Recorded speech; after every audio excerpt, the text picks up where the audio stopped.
Good morning, everybody.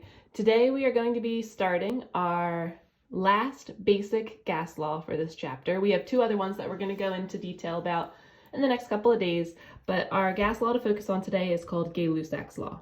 And this is written right up here. It is described as P1 over T1 equals P2 over T2.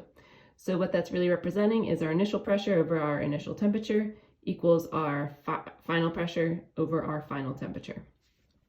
The way that we'll describe what's happening here in this equation is we can notice it's relating pressure and temperature. It's going to be relating these two variables, and they are directly proportional. So what that means is as temperature increases, pressure would increase, or as temperature decreases, pressure would also decrease.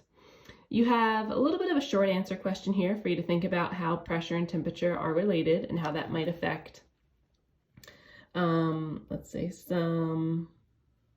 a float that is in your pool. So you can think about that on your own time. And number 10 is also going to be a question for you to think about and try out on your own. Remember that this worksheet is posted on our Google Classroom, so you can print it out and follow along. You can write them out, copy it down, whatever works best. But we're going to do number 9 together. So here's our first question. A gas is collected when the temperature is 27 degrees Celsius.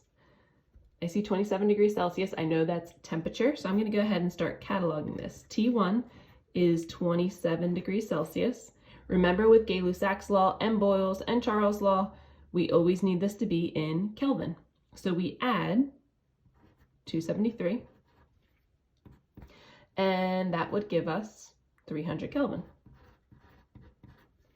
Let's keep reading, and it's at a pressure of 600 millimeters of mercury. So P1, that's a pressure unit, is going to be 600 millimeters of mercury. Okay, if it's heated in a steel tank to 100 degrees Celsius, that's going to be my T2, telling me it's 100 degrees Celsius. I can't use this though. Remember, I need to add 273 to get this into Kelvin. So that would give me 373 Kelvin. We want to know what the pressure in the tank will be after this temperature change. So P2, that's what we're looking for. That is our X. We do not know what that is.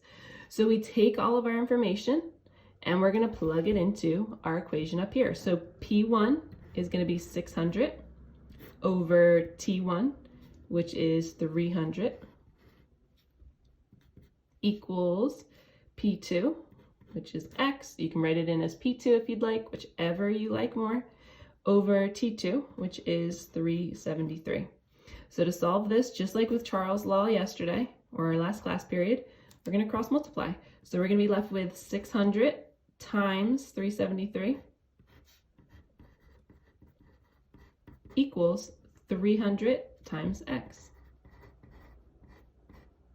So when we solve this, we're going to multiply 600 by 373, divide both sides by that 300. So really what we're plugging into our calculator is this right here. 600 times 373 divided by 300. And when we do that, we should find that X, or P2, is 746 millimeters of mercury. So try out these two problems on your own, number 7 and number 10. And we will be posting the answer key for this next time we meet so you can check over your work. Have a good rest of your day.